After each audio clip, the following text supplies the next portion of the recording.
Best practice always starts with good briefing. Briefing is everything, because if you don't know what you need to deliver, then it's almost impossible to achieve a very good job. So that starts right at the beginning with you understanding what is a good brief. What is a good brief? Good brief includes what the client wants, and for the purposes of this example, let's call the client your customer if you're working for an agency, or your senior people if you're working inside a company's marketing department. So, what is the net result? What do we want? Do we want to increase sales? Do we want to increase inquiries? Do we want to increase visitor traffic to the website? So it's understanding what that goal is.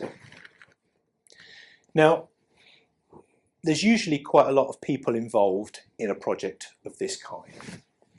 There'll be designers, graphic designers, there'll be developers, there'll be people who deal with the social media or the PR, and there'll be the overall marketeers, probably you guys.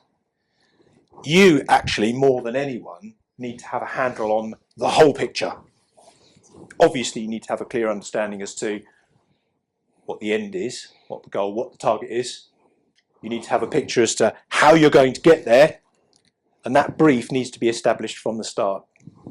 Understanding what a good brief is, everybody in the team needs to know. We found, out of practice actually more than anything, that if you involve these kind of people in a marketing campaign, you actually get a better product.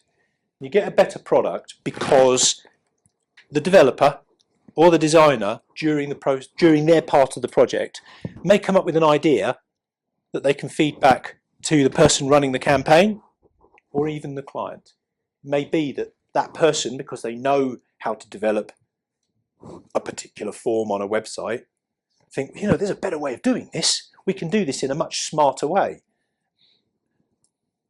So involving these people along the way and allowing them to feed back into the project is really good, really useful. You get some really good ideas from all the team members. So as a marketeer, it's your job to facilitate those people and allow them to be able to feed back to you, to contribute to the campaign.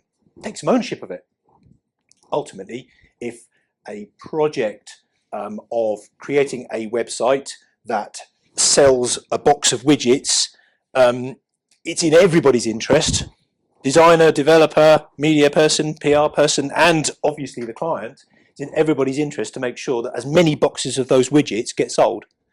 So if through the process of planning and even the design and development stage, those team members have got some ideas, it's good to be receptive to those. Contribution by the team will deliver a much greater result.